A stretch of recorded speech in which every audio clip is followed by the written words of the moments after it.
In the West here, in the war between Mexico and Utah, we can actually see that Utah has pushed back a lot of the initial forces from Mexico here in Chihuahua. They've recaptured the grain here. What they actually did is they were able to station a large artillery force and just bombard the entire province into oblivion. And it looks like they've also taken this artillery force and done the same thing here with, I believe, another 30,000 stack or so. And I believe there was an armored car in there too. So certainly heavy losses. And he's got 6 artillery in the area here that we know of. He's got 1 over here that was recently produced, so I would not be surprised if he's got another 3 on the way here. Chihuahua is not in a good position, unfortunately. By continuing to extend himself into North Carolina, he's left himself exposed. We told him not to do it. Make peace with Utah in this situation. You don't have the positioning. You don't have the units. Your forces are stretched thin. Should he have been in a position that he took over California, he would have been in a much better spot, as he would have had additional resources coming in, a capital sack, morale, potentially some factories up here in the north. As we can see in San Francisco, they already have a level 1 factory. It just hasn't been pretty for him. Utah, he's done a great job maneuvering after pulling his forces back initially and only taking engagements that he can win. Though I would have loved him to have stationed this artillery.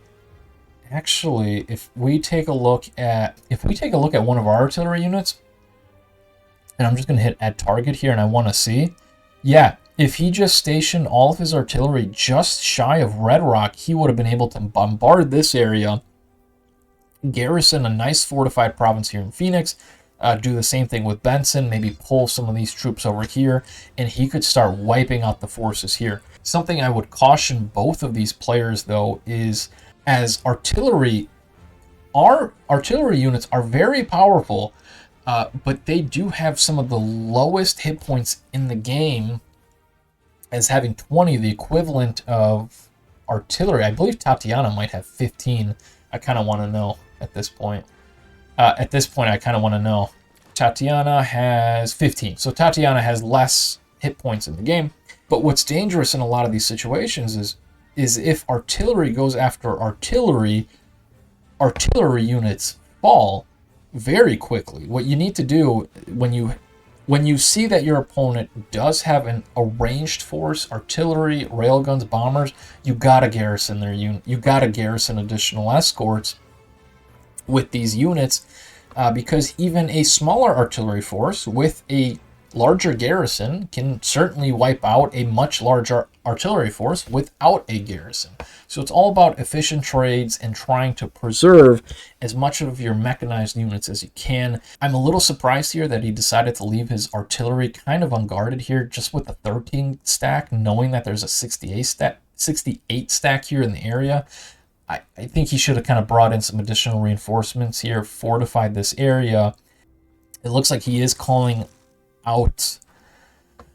He is going to be spawning in Yvonne. Looks like he has just a 1-star hero here, so no bonuses, but I mean, without any other bombers, the bonuses really don't matter. With an entire 80 hit points doing 15 damage, if he takes the bomber here and starts patrolling the ground against this 5,000 5 stack, he would be able to do some good damage over time, especially if Utah's not paying attention. In a few hours here, he'd be able to start chipping away at this stack and eventually reducing them to nothing. But we'll have to see how this battle here shakes out in the West.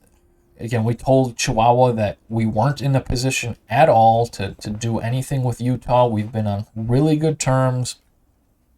We have great buffers. I don't want to deal with another invasion while trying to complete the invasion of South Dakota. I'm hoping for a good fight here between both of these players. Hopefully they can learn from their mistakes, be it Chihuahua leveraging some of his other units to go after the artillery, or Utah to continue to push his artillery advantage and going after some of these exposed units and even going after some of Chihuahua's artillery units. It's all going to come down to this artillery. Thank you all for joining us, and with that, we will see you on the next one.